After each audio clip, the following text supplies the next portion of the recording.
Sienna God, hello all. Oshasahia, good evening, and Wado, thank you for watching. So this is day 26 of reading Lone Wolf Alpha Squad copy over by James Rink. And these are his experiences. So he's still continuing the conversation through the computer with Nate. So let's see what we'll learn today. Nate, you are the one who kills me and I come back and remember it. When I was king, you assassinated me with poison. When I was the wolf, you killed me as the bear, bearish, but as the assassin. You were killed as you were leaving the castle, and as the bear, you were cut at the neck. James, that probably explains why I like the bear so much.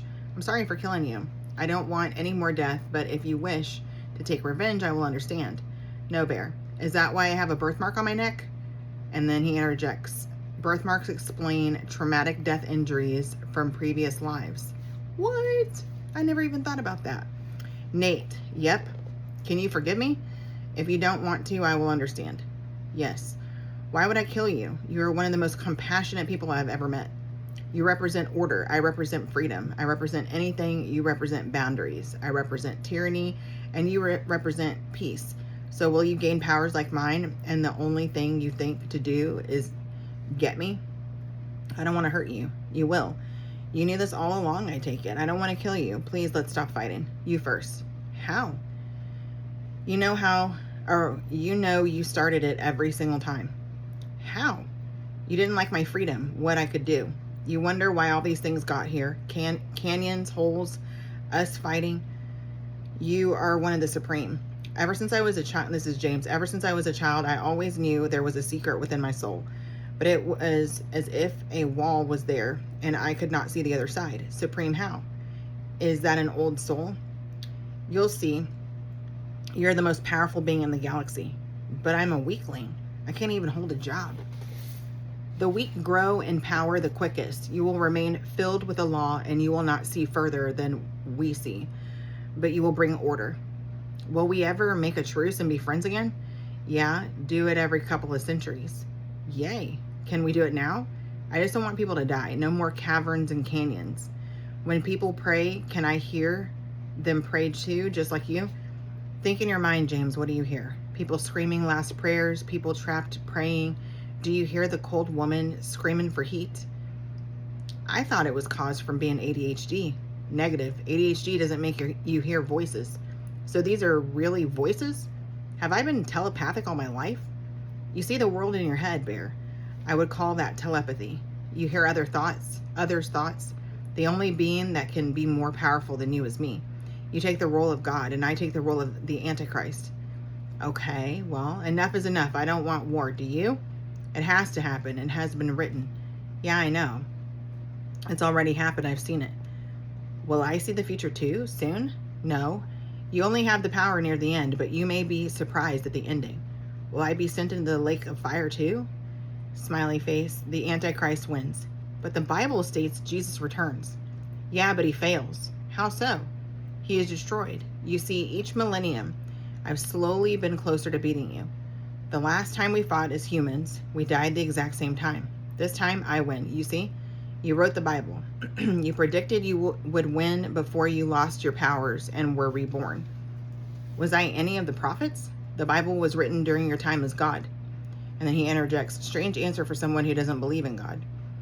James, well, why are you willing to be my friend if you don't like me? That's the problem. I do like you. Well, I like you too. But you made people hate me and blame me for all evil. You called me Lucifer, the enlightened one. And James says, isn't he the morning star? Nate, yes, when I was Satan, you called me the evil/ugly one. You bring truth by trials. You turned wicked because you self-indulged. No, you're trying to constrict humans to rules, and I said no, make them free, no rules at all. And then you freaked for the thought. Excuse me.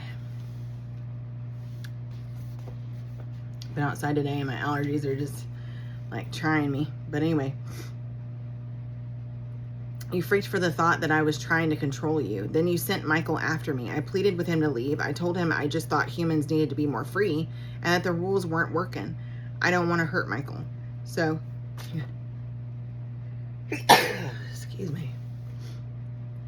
So I tried to scare him by turning turning into a dragon, and then I finally flew away. But Michael told you he vanquished me.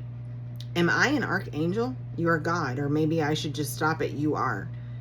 Why would I choose to incarnate into a human body, especially one that is so weak? It wasn't your decision. Who was it? I think it's supposed to say whose was it, but it says who was it? It was my choice. You aren't all powerful like you thought you were.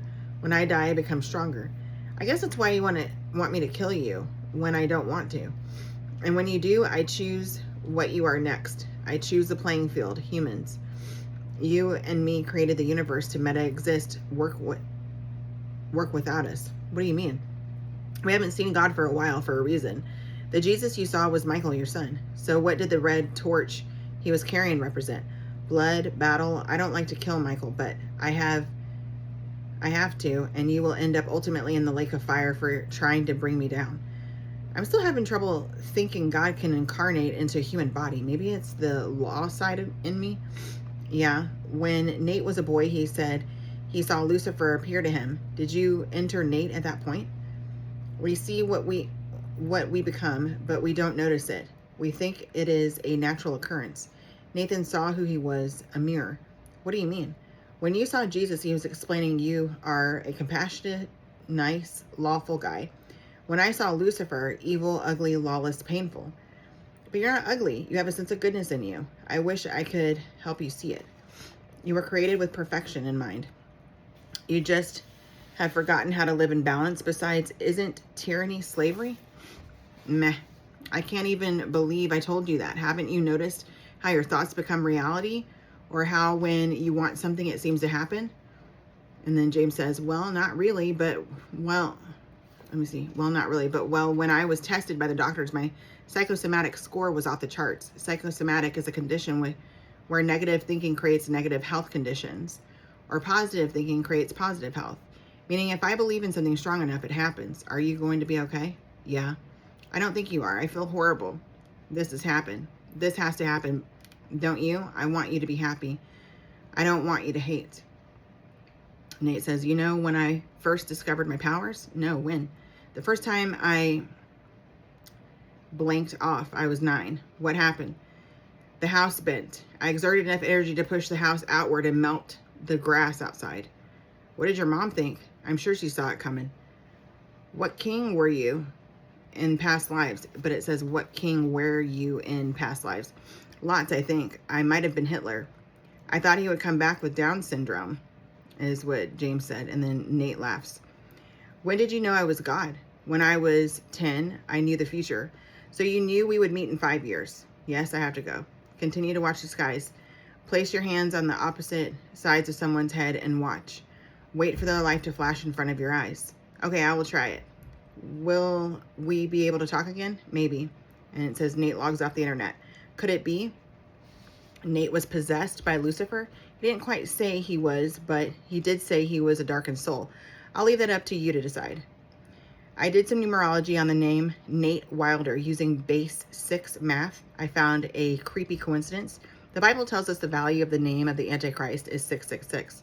To calculate the name of Nate Wilder, I use the formula A equals 6, B equals 12, C equals 18, and D equals 24. When you add this up, the numerological value of his name equals 666. This calls for wisdom. If anyone has insight, let me calculate the number of the beast, for it is man's number. His number is 666. Revelation 13:18 in the NIV. Lucifer tells me I am the assassin who ends up killing him. Is this the reason why Nate refused to tell me the name of his assassin? Because it would have been me. When Nate told me all this stuff about being God, I didn't exactly believe him. After all, I was God. If I was God, excuse me. After all, if I was God, where were my godlike powers?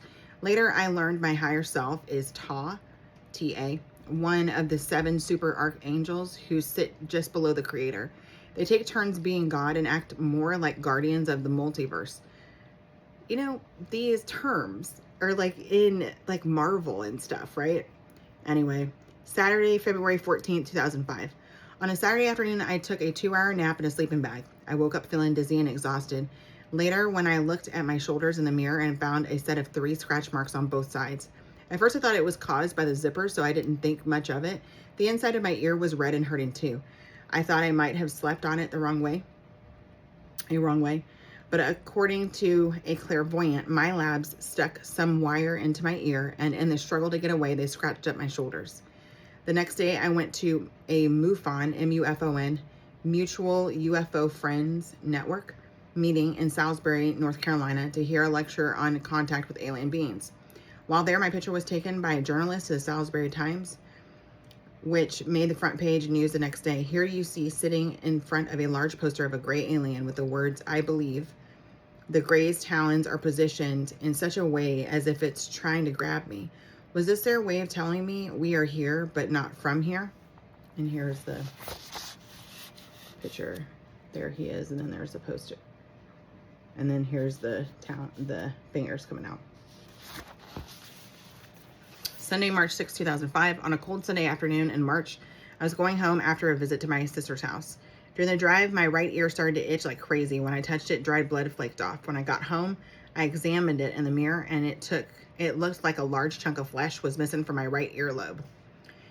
If I had cut myself, I would have felt it, and a large gash that size would require stitches.